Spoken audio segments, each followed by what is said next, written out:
బాబాయ్ వాళ్ళు చచ్చిపోయి అనుకుని పోయినట ముసైతాను చచ్చిన నిలిపోయి నాకు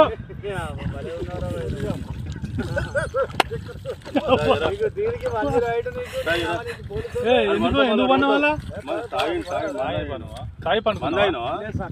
ఎందుకు అనుకున్న వాళ్ళ ఈ చల్లదనానికి ఎండకు చేయలేక కన్నీకి ఓడిపోయి వచ్చిన గెలవలేక ఏం చేసావు 10 రోజుల నుంచి గణేట్ చేత నాతో గట్టించి